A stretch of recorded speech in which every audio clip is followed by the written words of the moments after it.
Assalamualaikum warahmatullahi wabarakatuh.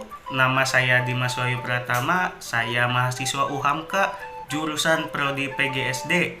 Ingin membuat video pembelajaran tentang karya tulis ilmiah. Semoga bermanfaat. Karya ilmiah. Jadi teman-teman tahu gak karya ilmiah itu apa? Karya ilmiah adalah karya tulis yang dibuat untuk memecahkan suatu permasalahan dengan landasan teori dan metode-metode ilmiah.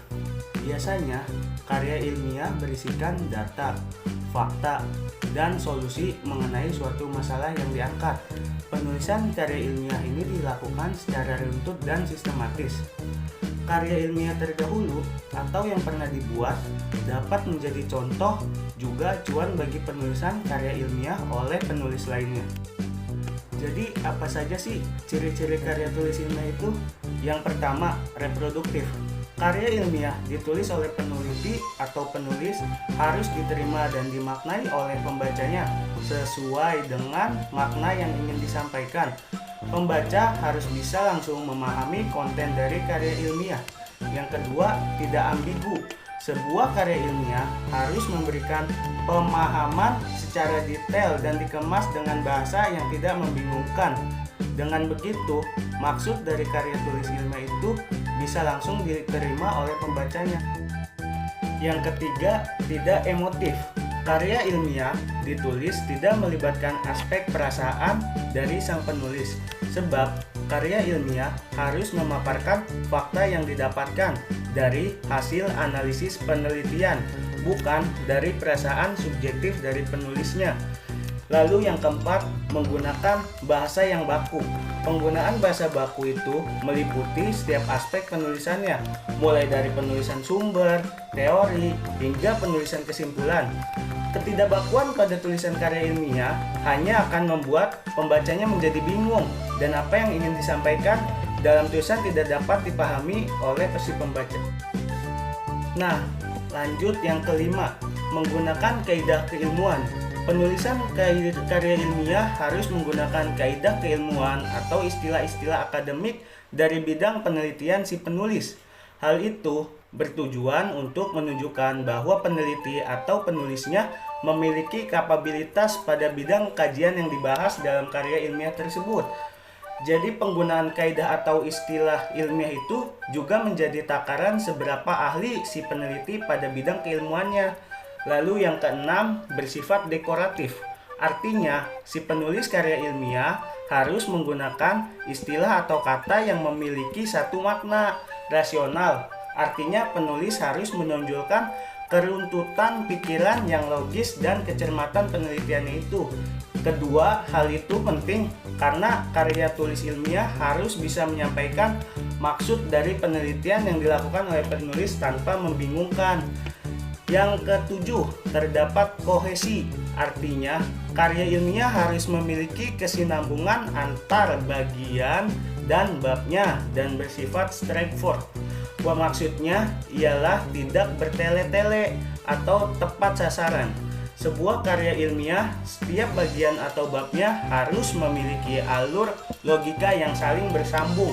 Selain itu, penyampaiannya harus tepat sasaran dengan apa yang ingin disampaikannya. Nah, yang kedelapan itu yaitu bersifat objektif. Hal ini tuh sangat penting karena karya ilmiah tidak dibuat berdasarkan perasaan penulisnya.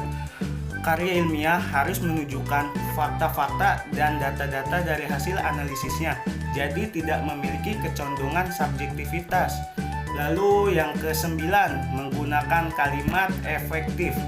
Ciri ini berkaitan dengan semua ciri sebelumnya. Tujuan penggunaan kalimat dalam karya ilmiah agar si pembaca tidak pusing dengan penggunaan kalimat yang berputar-putar. Penggunaan kalimat seperti itu hanya akan membuat pembaca bingung. Nah, jadi di karya tulis ilmiah itu ada yang namanya struktur karya tulis ilmiah. Nah, apa saja sih? Yang pertama, halaman judul. Judul karya tulis ilmiah ditulis berdasarkan topik yang diangkat sehingga menjadi nama dari karya ilmiah tersebut. Dalam halaman judul, nama penyusun, nama lembaga, serta institusi serta tempat dan tahun ditulis dengan aturan rata tengah yang ditempatkan berturut-turut setelah judul di bagian bawah. Lalu ada yang kedua tuh ada abstrak. Abstrak ditulis bergantung pada peraturan akademis tertentu. Pada umumnya, abstrak ditulis dengan maksimal 150 sampai 200 kata dengan jarak spasi 1,5 pt dan tidak ada jarak antar baris. Isi abstrak itu antara lain adalah tujuan penelitian, metode penelitian, sumber data, dan pembahasan. Bagian bawah abstrak terdapat kata kunci. Kata kunci ini ditulis maksimal 5 kata. Lalu yang ketiga ada pendahuluan. Bagian pendahuluan di dalamnya terdapat latar belakang masalah, identifikasi masalah, pembatasan masalah, perumusan masalah, tujuan pembahasan, dan yang terakhir kemaknawian tulisan. Lalu yang keempat tuh ada kerangka teoritis. Kerangka teoritis berisi penjelasan tentang hasil kajian terhadap hasil teori dan hasil-hasil penelitian yang sudah ada dan telah terpublikasi dan relevan dengan karya tulis ilmiah itu. Pada bagian ini, teori-teori dari para ahli akan diibaratkan sebagai pisau untuk mengupas permasalahan yang disebutkan pada bagian rumusan masalah. Nah, yang kelima ada metode penelitian. Metode atau prosedur penelitian menjadi petunjuk si penulis untuk meneliti langkah demi langkah yang benar. Sebab jika metodenya salah, pembahasannya pasti juga akan salah. Terdapat 2 metode yang di dalamnya masih ada subbagiannya. Yang pertama yaitu metode kualitatif dan yang kedua yaitu metode kuantitatif. Lalu yang keenam ada pembahasan. Apa yang tertulis pada bagian kerangka teoritis akan digunakan semaksimalnya pada bagian ini. Penulis akan menggunakan daya analisisnya secara objektif, bergantung pada metode yang dipilih. Jika metode kuantitatif yang dipilih, data akan dijabarkan dengan bantuan beberapa fitur seperti grafik, diagram, atau tabel. Sementara itu, jika metode kualitatif yang dipilih, data akan diuraikan secara verbal. Nah, yang ketujuh itu ada kesimpulan dan saran. Kesimpulan berisi pemaknaan dari awal pembahasan hingga akhir yang ditulis secara singkat, padat, dan jelas. Pada umumnya, bagian ini juga menyajikan saran dan rekomendasi. Sementara itu, bagian saran berisi anjuran penulis dari hasil penelitian yang telah dibahas kepada para pembaca atau kepada para pihak yang berhubungan dengan topik. Selain itu, saran juga berisi anjuran terhadap penelitian selanjutnya yang sejenis.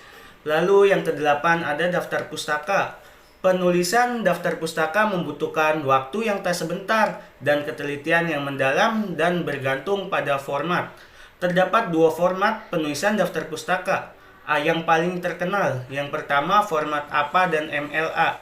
Contoh format MLA (2 Sukaji, Sutarlina, menyusun dan mengevaluasi laporan penelitian Jakarta UI Press 2000.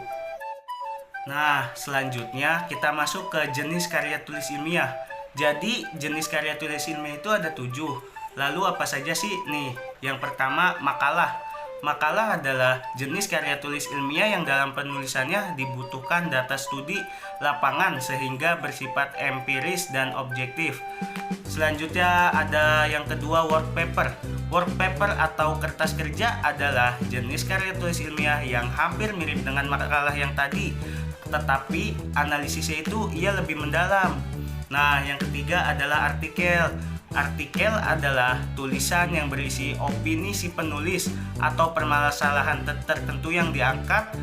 Opini yang dimaksud bukan pandangan subjektif semata, tetapi berdasarkan beberapa penelitian yang telah dilakukan oleh lembaga atau institusi tertentu. Nah, yang keempat adalah jenis karya tulis ilmiah paper.